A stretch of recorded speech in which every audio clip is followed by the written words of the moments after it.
માસીનો birthday છે 12 વાગ્યા પછી, તો 12 વાગે આપણે કેક કાપવાની છે અને માસીની બધા તો સૂઈ જ ગયા છે, કોઈ જાગતું નથી. તો sir happy birthday to you, happy birthday dear Jena. હવે જઈએ ઘરે અને પછી મળીએ ઘરે જઈને. મીટ લેવા આવી ગયા છે.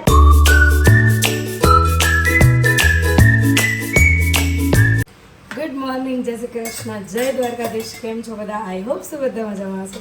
અત્યારે આપણી મસ્ત મજાની ગુડ મોર્નિંગ થઈ ગઈ છે અને જે ગુડ મોર્નિંગ આપણી થેપલા સાથે થઈ રહી છે. અને અત્યારે તો આપણે બધા ઉઠીને આ છોકરાઓને ઉઠાડી દીધા છે. લોકો રેડી થાય ને એટલી વારમાં થેપલાને એવું બનાવી દઈએ. સ્કૂલે જવાનું હોય, કીર્તન તો ઉઠી ગયો હજુ, એવો વર તૈયાર થઈ ગયો અને એની ચા ને એવું કાઢીને નાસ્તો આપી દઈએ.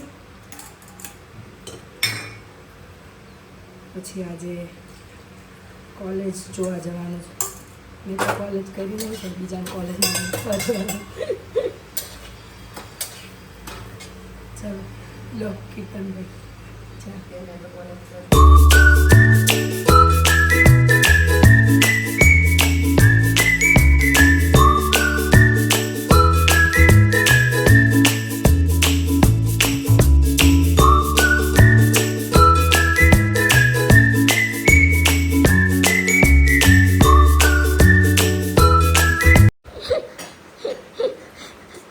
સવારમાં અને અહીંયા જો બધા નાસ્તો કરવા બેસી ગયા છે. ગુડ મોર્નિંગ, જય શ્રી કૃષ્ણ, જય સ્વામિનારાયણ. બરોબર, નાસ્તો ડન ડન. સવારે અમારે 6:30 વાગતા નાસ્તો થઈ જાય છે ગાઈસ. સવારમાં અમારે ગુજરાતી નાસ્તો હોય છે. થેપલા, ઢોકળા, હાંડવો કંઈ પણ મળી શકે તમને. 2-3 દિવસથી મતલબ અઠવાડિયામાં ઘણું બધું લઈશું રોજ, ભૂલાઈ ન જાય તો. ફાઇનલી રેડી થઈ ગયો છે હવે અને જાય છે સ્કૂલે, નહીં? અને ભાઈને ઊંઘ આવે, રાત્રે 12 વાગ્યા સુધી હુવે નહીં અને પછી ઊંઘ જ આવે ને. ચલો બાય બાય, જય સ્વામિનારાયણ. સ્કૂલે જવું તો ગાઈસ જો અત્યારે આપણે લોકો રેડી થઈ ગયા છીએ. આજ તો વહેલા કામ પતાવી દીધું. જો આ બેને રેડી થઈ ગયા અને આ બેનના કોલેજ માટે આપણે જવાનું છે. તો આપણે લોકો રેડી થઈ ગયા અને કોલેજમાં એને એડમિશન લેવાનું છે. એકચ્યુઅલી રહી છે સુરેન્દ્રનગર, એટલે અહીંયા કોલેજ લેવાની ખબર ન હોય એટલે અમે લોકો જઈએ છીએ અત્યારે બંને અને ફ્રી થઈ ગયા છીએ. માસી ફોન જોવે છે અહીંયા, તો ચલો આપણે એ લોકો નીકળીએ અને પછી આગળ મળીએ. નીકળીએ ગાઈઝ, જો અમે લોકો તો પહોંચી ગયા છીએ, મતલબ જ્યાં એનું એડમિશન 1-2 જગ્યાએ કોલેજ જોવાની હતી ને ત્યાં આગળ. અને આજે આમ બહુ દિવસે હું બહાર નીકળી હોય ને એવું લાગે, કેમ કે હું અઠવાડિયાથી ઘરમાં જ છું, એટલે આમ બહુ દિવસે બહાર આવ્યા હોય ને એવું લાગે જ ને. પરમ દિવસે રાત્રે બોક્સ પાર્કમાં ગયા હતા ને ત્યારે એવું જ હતું. અને અત્યારે આપણે લોકો જઈએ છીએ, પછી આગળ મળીએ. કોલેજનું એડમિશન લઈને અમે લોકો આવી ગયા છીએ વડાપાઉં ડાઇટમાં, એની ડાઇટમાં. અને આને અમે સ્કૂલે લેવાઈ ગયા હતા. આજે બહુ લેટ થઈ ગયું છે એકચ્યુઅલીમાં, 12:30 થઈ ગયા અને હજી અમે 2 જ કોલેજ જોઈ હતી, એટલે રસોઈ બનાવવાનો ટાઈમ ના રહે અને બહુ થાકી જવાય, કેમ કે 5 વાગ્યાની ઉઠી છું. એટલે કેમનું રહે વડાપાઉં, નહીં? આનું બર્ગર, તારું બર્ગર, 2 બર્ગર 1 વડાપાઉં. અને આ વડાપાઉં બર્ગરની ડાયટ ઉપર છે કીર્તન અત્યારે એકચ્યુઅલીમાં, એટલે એ આટલું જ ખાય છે, આનાથી વધારે ના ખાય. હા, એ 4-5 ખાલી થેપલા ખાશે અને આ ખાશે, બસ બીજું કંઈ નહીં ખાય. બાકી ડાયટ ઉપર છે અમારો ભાઈ. અને જીરા સોડા પીશે એ ખાય, જીમ 2-4 એક દઈશ ને 2-4 વાળી. ચલો હવે અત્યારે આપણે લોકો જઈએ ઘરે, જઈને અમને લેવા જવું પડશે સ્કૂલ લેવા જવાનું, મૂકવા જવાનું, લેવા જવાનું, મૂકવા જવાનું, ચાલો હોય આ લોકોનું. તો ગાઈસ જો બપોરે આપણે ખાઈ પીને સૂઈ ગયા હતા અને અત્યારે પાછા સાંજે આપણે સીધા બ્લોગ લઈએ છીએ, કેમ કે અત્યારે વાગ્યા છે 8 અને ખીચડી વઘારી દીધી હતા. તો બહુ કાંઈ બનાવ્યું નથી.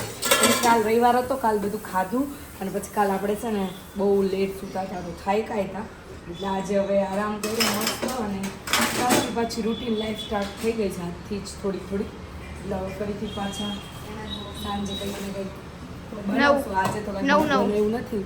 હા, અને અહીંયા માસાને એમનું છે ને નવા ઘરની બધી વસ્તુઓ આવે છે. આ લોક આવી ગયું હતું એમનું સ્માર્ટ લોક, નહીં? હા બધું 50,000 50,000નું એમણે સ્માર્ટ લોક મંગાવ્યું છે. એટલે વિચારો મકાન કેવું લીધું હશે. ગાઈસ વિચારો તમે મકાન કેવું લીધું હશે. અને એમનું મકાન સામે જ બની રહ્યું છે, સામે જ એક્ઝેક્ટ, એટલે ઘરે અહીંયાથી બધું દેખાય તેમ. તો ગાઈસ વિચારો કે કેવું બનશે મકાન. આપણે બતાવીશું તમને કેવું ખુશી બનશે. અરે જોરદાર. જોરદાર ને? માસાએ વસ્તુ જ બધી જોરદાર લીધી હતી, નહીં? આ માસાના છોકરાઓ જોરદાર હતો. માસીએ બધું ક્રેડિટ લઈ લેવાનું, નહીં? તો ગાઈસ કાંઈ નહીં, પડા બસ બધું ક્રેડિટ લઈ લેવું છે. અને આને આમ કરવું છે, આમ ન વાજા નહીં, ન વાજા. ગાઈસ જો જમી કરીને ફ્રી થઈને આપણે લોકો નીકળી ગયા છીએ ચાલવા માટે. મતલબ ચાલવા એટલે આટો મારવા જઈએ છીએ. અને રવો નહીં લેવો છે તો પહેલાં સોજી લઈને દૂધ પર આપી જઈશું. યસ. સૂજી લઈ લઈએ પછી ભેગા લઈને ફરવી ન પડે. તારે મન જઈ ગયું આટલી વારમાં? 20 કે 30 મિનિટ તે કન્ટિન્યુ નથી વાંચ્યું કીર્તન. સ્ટાર્ટિંગમાં એટલું બધું ચાલતું જ સ્ટાર્ટિંગમાં તો ગાઈસ અત્યારે છે ને હું રાત્રે બ્લોગ સ્ટાર્ટ કરું છું.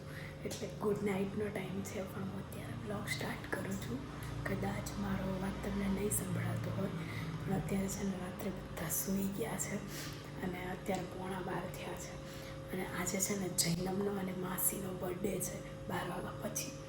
તો 12 વાગે આપણે કેક કાપવાની છે અને માસીની બધા તો સૂઈ જ ગયા છે, કોઈ જાગતું નથી. તો સરપ્રાઈઝ આપવાનું છે. હું અત્યારે તો અંદર જઉં છું સુવા, પણ હમણાં 5-10 મિનિટમાં પાછું સરપ્રાઈઝ આપીએ.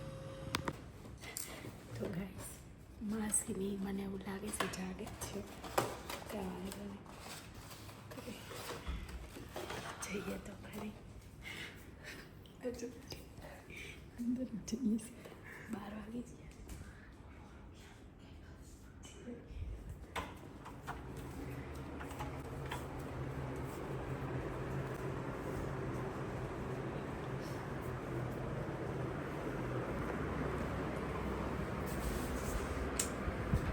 Happy birthday To you.